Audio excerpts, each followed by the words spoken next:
Suatu ketika Abu Nawas menerima undangan untuk sebuah jamuan makan malam oleh Baginda. Dalam undangan tersebut, ia diminta untuk berpidato mengisi acara jamuan dengan tausiah agama. Abu Nawas datang ke istana lebih awal menghadiri undangan Baginda. Karena itu, Abu Nawas dipersilahkan duduk di bagian depan. Di depan, ia seakan-akan seperti menjadi tamu yang sangat istimewa. Beberapa saat kemudian, para undangan yang lain mulai berdatangan satu persatu langsung menempati kursi-kursi yang disediakan.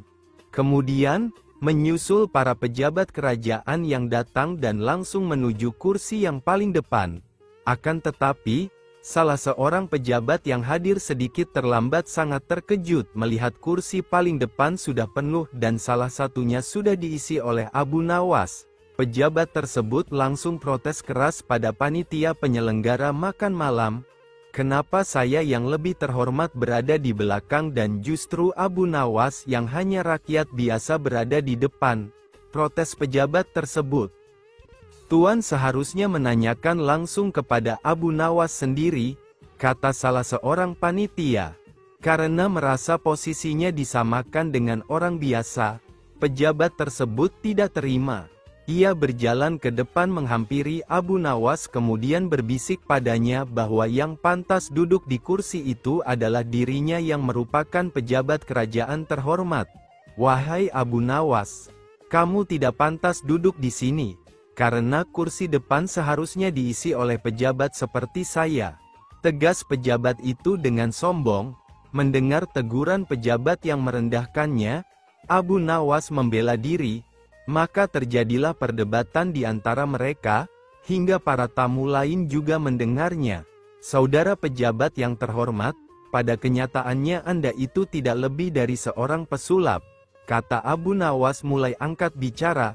Wah, tidak bisa begitu, saya adalah pejabat kerajaan bukan pesulap. Engkau yang pesulap, cetus pejabat tersebut. Semua tamu yang hadir dibuat tegang dan tertuju pada mereka berdua. Sekalipun saya adalah pesulap, tapi ketika naik panggung, saya bisa bertindak sesuai janji. Saat saya berjanji mengubah sapu tangan menjadi kelinci, maka bim salabim, sapu tangan itu benar-benar berubah menjadi kelinci. Kata Abu Nawas, apa maksudmu? Apa hubungannya denganku? Tanya pejabat. Anda seperti seorang pesulap yang gagal di atas panggung, berjanji mengubah bunga menjadi kelinci, tapi Anda tidak berhasil mewujudkannya, kata Abu Nawas yang membuat suasana semakin panas. Apa maksudmu? Tanya pejabat itu marah. Sebelum menjadi pejabat Anda berjanji akan merubah nasib rakyat kecil menjadi lebih baik. Tapi, setelah menjadi pejabat, keadaan rakyat kecil sama saja seperti sebelum Anda menjadi penjabat, jelas Abu Nawas. Wajah pejabat tersebut menjadi merah, ia diam terdunduk dipermalukan Abu Nawas di depan para tamu yang hadir.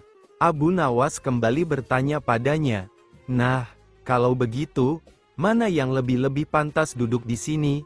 Tanya Abu Nawas kembali. Pejabat tersebut tidak menjawab pertanyaan Abu Nawas. Dengan perasaan kesal dan malu pejabat itu langsung beranjak meninggalkan Abu Nawas dan duduk di belakang. Tugas yang mustahil, Abu Nawas belum kembali. Kata istrinya ia bersama seorang pendeta dan seorang ahli yoga sedang melakukan pengembaraan suci. Padahal saat ini Baginda amat membutuhkan bantuan Abu Nawas. Beberapa hari terakhir ini Baginda merencanakan membangun istana di awang-awang. Karena sebagian dari raja-raja negeri sahabat telah membangun bangunan-bangunan yang luar biasa, Baginda tidak ingin menunggu Abu Nawas ibih lama lagi. Beliau mengutus beberapa orang kepercayaannya untuk mencari Abu Nawas. Mereka tidak berhasil menemukan Abu Nawas karena Abu Nawas ternyata sudah berada di rumah ketika mereka baru berangkat. Abu Nawas menghadap Baginda Raja Harun al-Rasyid. Baginda amat riang. Saking gembiranya beliau mengajak Abu Nawas bergurau. Setelah saling tukar-menukar cerita-cerita lucu, lalu Baginda mulai mengutarakan rencananya. Aku sangat ingin membangun istana di awang-awang agar aku lebih terkenal di antara raja-raja yang lain. Adakah kemungkinan keinginanku itu terwujud, wahai Abu Nawas? Tidak ada yang tidak mungkin dilakukan di dunia ini, Paduka yang mulia, kata Abu Nawas berusaha mengikuti arah pembicaraan Baginda. Kalau menurut pendapatmu hal itu tidak mustahil diwujudkan, maka aku serahkan sepenuhnya tugas ini kepadamu, kata Baginda puas. Abu Nawas terperanjat, lah menyesal telah mengatakan kemungkinan mewujudkan istana di awang-awang, tetapi nasi telah menjadi bubur. Kata-kata yang telah terlanjur didengar oleh Baginda tidak mungkin ditarik kembali. Baginda memberi waktu Abu Nawas beberapa minggu. Rasanya tak ada yang lebih berat bagi Abu Nawas kecuali tugas yang diembannya sekarang.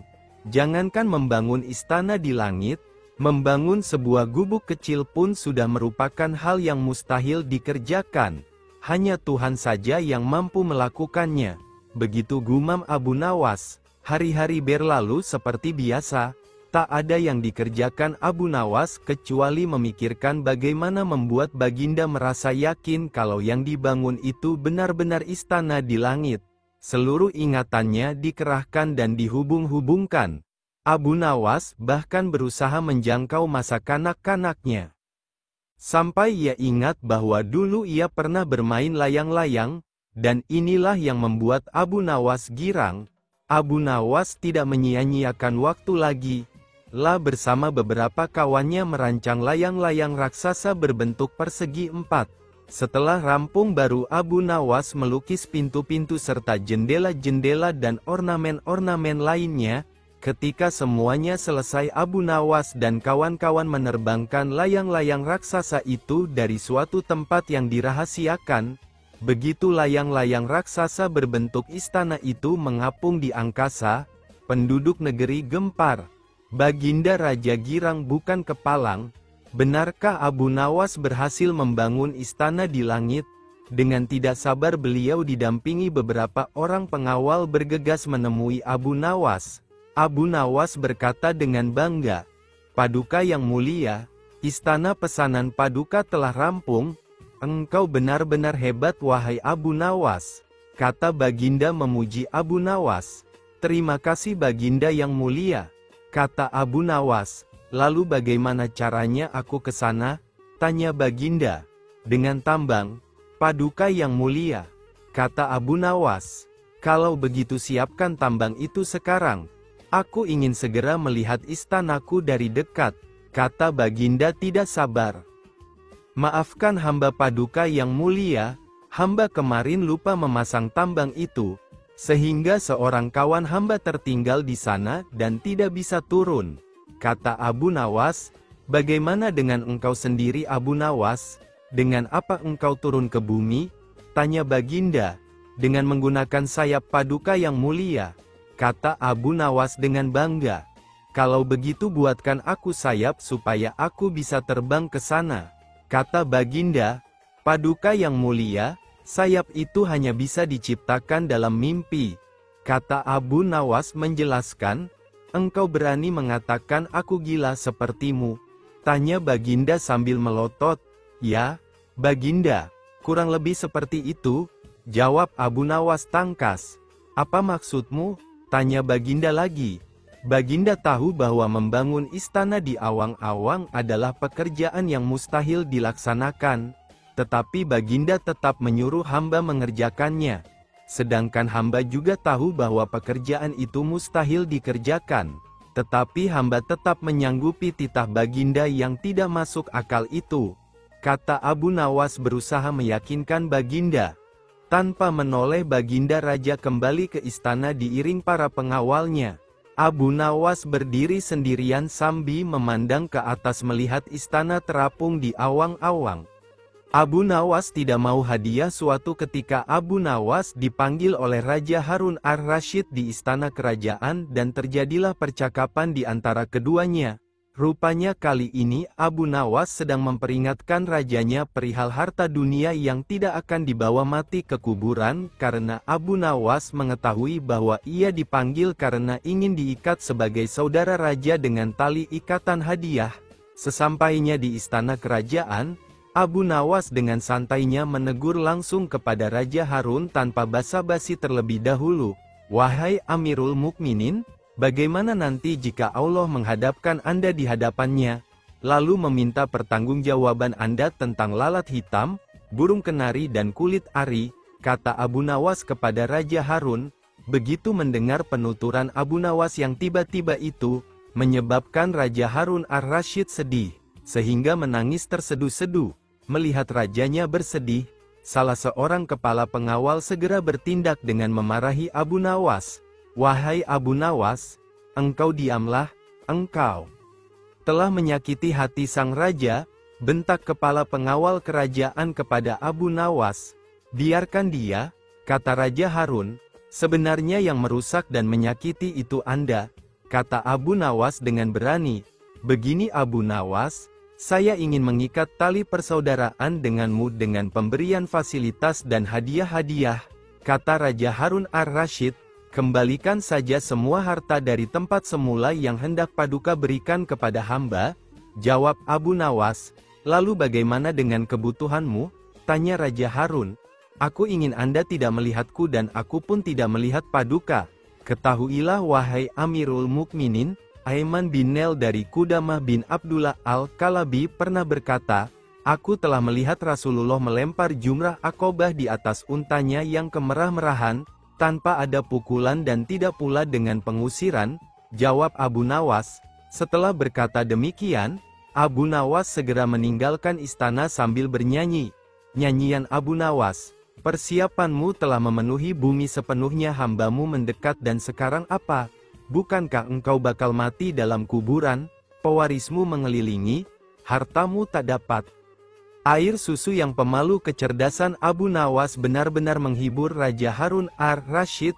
Suatu saat sang raja terlihat murka melihat pekerjaan pengawal kerajaan yang selalu tidak beres. Setelah diselidiki, ternyata para pengawal itu suka mabuk-mabukan. "Wahai pengawalku semua, sudah sering aku peringatkan agar engkau jangan mabuk-mabukan," ujar Raja Harun. Para pengawal kerajaan terlihat begitu gemetar. Mereka tak berani menatap mata rajanya. Kepala mereka tertunduk sebagai pengakuan rasa bersalah. "Ceritakan kepadaku, dari mana kalian mendapatkan arak-arak itu?" tanya raja. Untuk beberapa saat, para pengawal tak mau mengaku juga. Namun, ketika Raja Harun membentak, akhirnya mereka mengaku juga. "Abu Nawas yang membawa arak-arak itu ke istana, kami juga diajari mabuk-mabukan olehnya," ujar salah seorang pengawal. "Jika demikian, cepat bawa Abu Nawas ke hadapanku. Kalau tidak, kalian semua harus menerima hukuman dariku," ujar Raja Harun. Keesokan harinya berangkatlah beberapa pengawal kerajaan ke rumah Abu Nawas. Sesampainya di rumah sederhana Abu Nawas, mereka kemudian memberitahukan maksudnya. "Bawalah botol ini ke hadapan raja dan katakan semua ini atas perintahku," ujar salah satu pemimpin pengawal itu. "Tunggu dulu, dengan minuman arak ini, aku pasti akan dihukum oleh raja," kata Abu Nawas. "Benar, tapi jika engkau berhasil lolos dari hukuman raja, aku akan memberimu sejumlah dinar," ucap pengawal itu. "Lalu apa keuntunganmu dengan memberiku sejumlah dinar?" tanya Abu Nawas. "Jika engkau lolos dari hukuman raja, maka kami semua juga akan lolos. Gunakanlah kecerdasanmu untuk mengelabuhi raja," jawab pengawal itu. Akhirnya Abu Nawas bersedia menerima tugas itu. Dengan memegang sebotol arak berwarna merah, ia menemui Raja Harun. "Wahai Abu Nawas, apa yang engkau pegang itu?" tanya Raja Harun. Dengan gugup Abu Nawas menjawab, "Ini susu baginda, rasanya enak sekali," jawab Abu Nawas sekenanya. "Bagaimana mungkin air susu berwarna merah? Biasanya susu kan berwarna putih bersih," kata Raja Harun keheranan sambil mengambil botol yang dipegang Abu Nawas. "Betul baginda, semula air susu ini berwarna putih bersih. Saat melihat baginda yang gagah rupawan, Ia tersipu-sipu malu, dan menjadi merah merona, jawab Abu Nawas yang mencoba mengambil hati Raja Harun. Mendengar jawaban Abu Nawas, Baginda pun tertawa dan meninggalkannya sambil geleng-geleng kepala. Raja Harun sebenarnya tahu bahwa yang di dalam botol itu adalah arak. Namun karena penyampaian Abu Nawas yang membanggakan hati, ia tidak memberikan hukuman kepada Abu Nawas. Baiklah, untuk kalian semua aku maafkan. Akan tetapi jika kalian ulangi lagi, maka hukumannya akan berlipat ganda. Titah sang raja. Akhirnya Raja Harun ar-Rasyid juga memberikan ampunan kepada para pengawal. Abu Nawas juga mendapatkan hadiah sejumlah beberapa dinar dari para pengawal, karena telah berhasil melaksanakan misinya. Nah, demikian sedikit hiburan cerita Abu Nawas. Suatu hari Baginda ingin mengadakan pesta di istananya. Ia berencana mengundang semua pembesar-pembesar negeri dan juga pembesar-pembesar negeri tetangga. Tetapi, pesta yang akan diadakan kali ini sangatlah berbeda, karena Baginda Raja menyelipkan sebuah rencana untuk mengerjai Abu Nawas dan kali ini Baginda sangat yakin jika Abu Nawas akan masuk ke dalam perangkap. Tibalah pada hari yang sudah ditentukan untuk menggelar pesta, seluruh undangan, termasuk Abu Nawas yang turut diundang berhadir di istana. Ketika semua tamu undangan yang hadir sudah berkumpul, Baginda memerintahkan pelayan istana untuk membasuh tangan dan kaki para undangan dengan air mawar nan harum.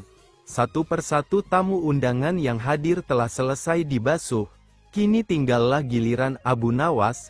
Tidak pernah menyangka sebelumnya jika pada hari itu ia akan menjadi bahan tertawaan Baginda dan para undangan yang berhadir. Sepertinya Baginda memang sudah menyusun rencana tersebut dengan sangat matang. Baginda sengaja memerintahkan kepada para pelayan istana agar Abu Nawas mendapat urutan terakhir.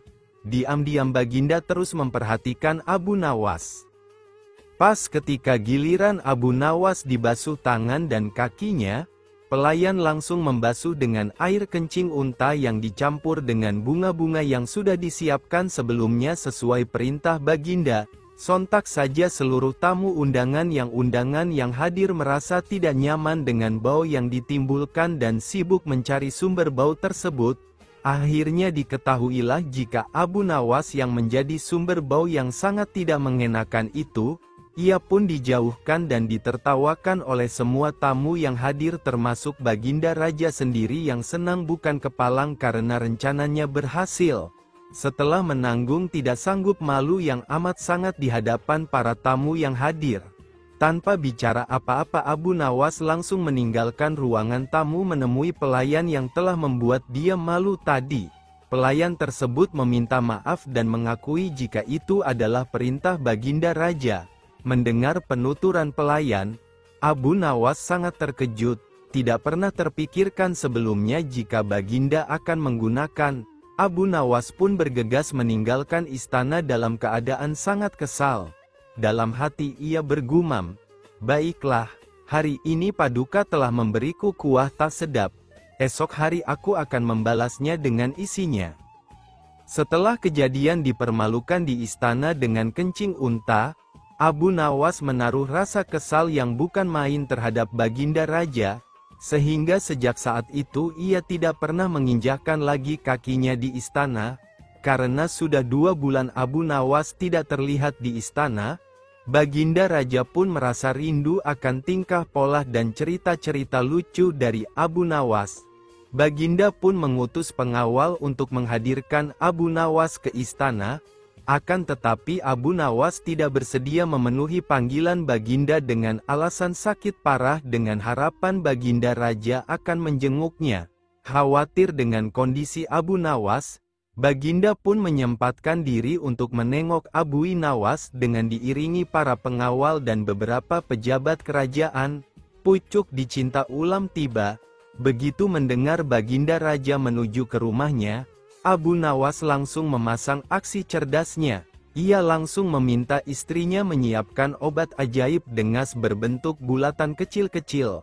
Akan tetapi yang di antara bulatan-bulatan obat tersebut sudah diselipkan tinja yang memang sudah dipersiapkan Abu Nawas sebelumnya. Baginda Raja pun segera menuruti perintah Abu Nawas. Begitu mata Raja terpejam, Abu Nawas cepat-cepat memasukkan butiran kotoran tadi ke mulut Baginda Raja. Spontan saja Baginda Raja bangkit membelalakkan matanya. "Hai Abu Nawas, sepertinya engkau memberiku makan tinja ya? Akan kuhukum berat engkau," kata Baginda. Abu Nawas pun segera bersimpuh memberi hormat kepada Baginda. "Ampun Baginda, apakah Baginda masih ingat? 2 bulan yang lalu dalam sebuah pesta di istana Baginda telah lebih dahulu memberi hamba kuahnya, kencing unta. Oleh sebab itu untuk membalas kebaikan Baginda maka sekarang hamba memberi isinya, kotoran unta. Jikalau bukan karena kejadian itu, hamba tidak akan berani melakukan ini pada Baginda. Jika Baginda bersikeras ingin menghukum hamba, maka kejadian ini akan hamba beritahukan kepada orang lain," kata Abu Nawas. Mendengar penuturan Abu Nawas, Baginda pun merasa risau takut jika orang mengetahui jika ia telah memakan kotoran unta atas perintah Abu Nawas. "Baiklah Abu Nawas, karena kejahilanku kemarin maka aku memaafkanmu. Tapi engkau tidak boleh memberitahukan siapa-siapa tentang kejadian ini," kata Baginda. "Ampun Baginda, jika itu yang Baginda minta seperti itu, lain lagi ceritanya. Hamba minta 100 dinar sebagai biaya jaga rahasia," jawab Abu Nawas. "Dasar kau Abu Nawas," kata Baginda geram. Baginda pun menyetujui permintaan Abu Nawas dengan menyerahkan pundi uang sebanyak 100 dinar, kemudian pamit pulang menuju istana bersama para pengikutnya.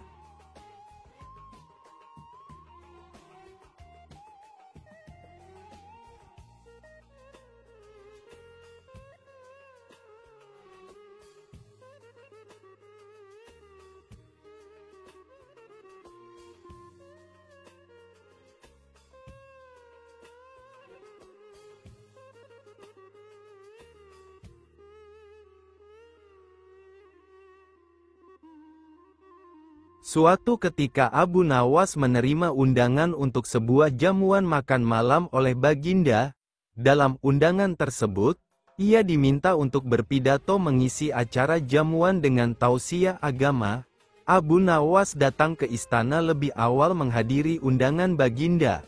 Karena itu, Abu Nawas dipersilahkan duduk di bagian depan. Di depan, ia seakan-akan seperti menjadi tamu yang sangat istimewa. Beberapa saat kemudian, para undangan yang lain mulai berdatangan satu persatu langsung menempati kursi-kursi yang disediakan.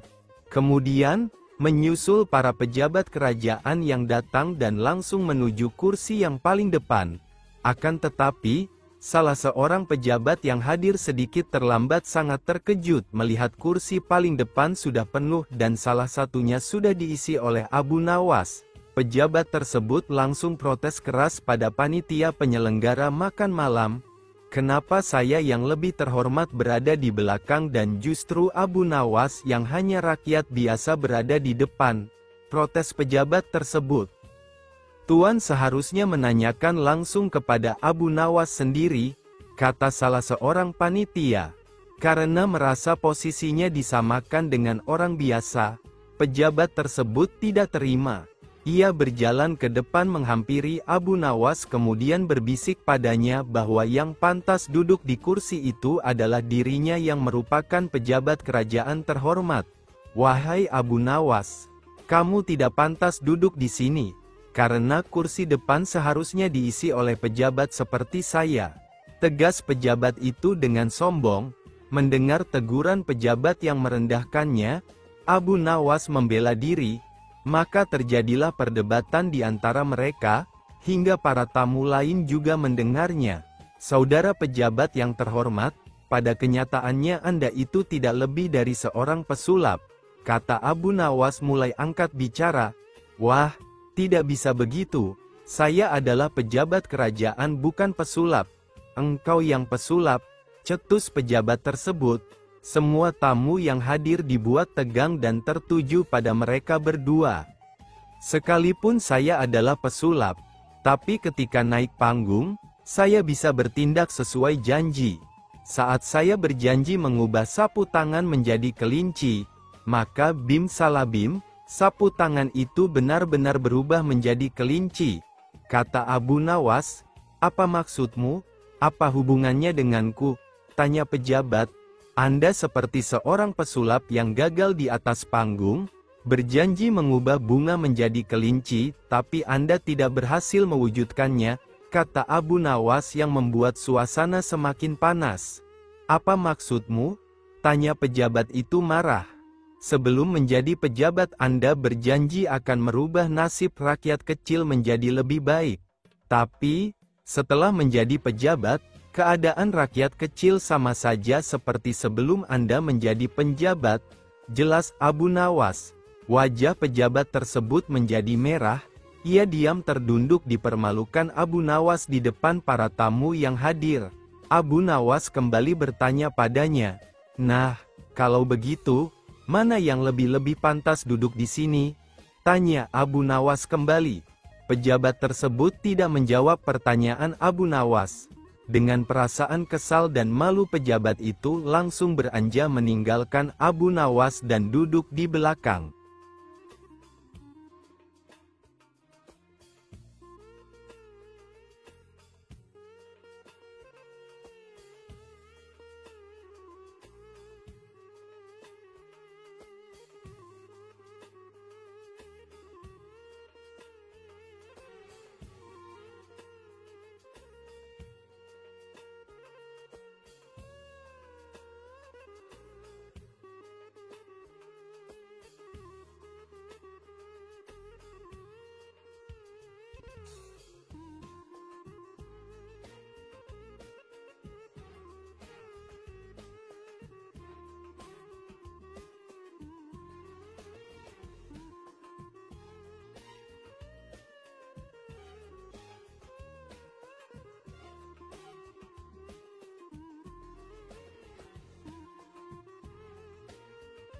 Panah pembawa rezeki, Abu Nawas memang cerdik, meskipun tak mempunyai kemampuan untuk melaksanakan titah sang raja, namun dia selalu berhasil melaksanakan tugasnya.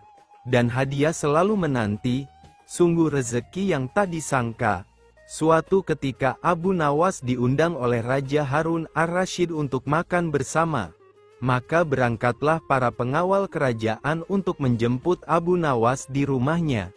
Tak berapa lama kemudian Abu Nawas telah sampai di istana dengan pakaian sederhana saja. Abu Nawas langsung diajak berbincang di sebuah pendapa dengan berbagai jamuan makanan lengkap dengan minuman yang segar. Melihat begitu banyaknya makanan, Abu Nawas pun sangat lahap menyantap makanan yang dihidangkan kepadanya. Sementara itu, Raja masih meneruskan perbincangannya dengan Abu Nawas tentang kekuasaannya.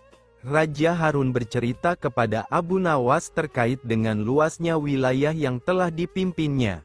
Namun, Abu Nawas nampak tidak menggubris, malah dia sibuk dengan makanan yang tersaji di hadapannya.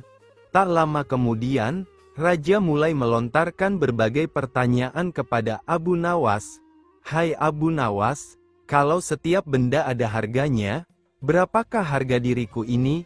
tanya Raja. Abu Nawas yang masih dalam kondisi kekenyangan setelah makan-makan, menjawab sekenanya tanpa berpikir panjang. "Hamba kira, mungkin sekitar 100 dinar saja Paduka," jawab Abu Nawas. "Terlalu sekali engkau Abu Nawas. Harga sabukku saja 100 dinar, bentak Raja. "Tepat sekali Paduka, memang yang saya nilai dari diri Paduka hanya sebatas sabuk itu saja," ujar Abu Nawas. Karena merasa tak ingin dipermalukan oleh Abu Nawas karena kecerdikannya, kali ini Raja tidak mau lagi mengambil resiko dengan beradu pendapat lagi. Oleh karena itu, Abu Nawas diajak menuju ke tengah-tengah prajuritnya yang merupakan ahli bela diri dan ketangkasan. "Ayo Abu Nawas, di hadapan para prajuritku, tunjukkanlah kemampuan memanahmu, panahlah sekali ini saja," Kalau panahmu dapat mengenai sasaran, hadiah akan menantimu. Tapi kalau gagal, engkau akan aku penjara, kata raja. Abu Nawas pun bergegas mengambil busur dan anak panah. Dengan memantapkan hati, Abu Nawas membidik sasaran dan mulai memanah. Namun panahnya meleset dari sasaran. Dari pengamatan saya, ini adalah gaya memanah para makelar tanah, ujar Abu Nawas untuk menutupi kelemahannya. Sesaat kemudian, Abu Nawas mencabut sebuah anak panah lagi dan membidik sasaran. Lagi-lagi anak panah yang dibidikkan itu melesat terlalu jauh dari sasaran. Kalau yang ini paduka, ini gaya juragan buah kalau sedang memanah, sahut Abu Nawas untuk menutupi kelemahannya yang kedua. Untuk yang ketiga kalinya, Abu Nawas kembali mencabut anak panah dan mulai membidiknya. Namun kali ini kebetulan anak panah yang dibidikkan tersebut mengenai sasaran. Nah, yang ini paduka. Ini baru gaya Abu Nawas kalau sedang memanah. Saya pun menunggu hadiah yang paduka janjikan, kata Abu Nawas dengan gembira. Dengan tak bisa menyembunyikan tawanya, paduka raja lantas memberikan hadiah kepada Abu Nawas. Dengan kecerdikannya bermain kata-kata yang masuk logika, akhirnya Abu Nawas mendapat hadiah. Dia pun langsung mohon diri karena tak sabar untuk memberikan hadiah itu kepada istrinya.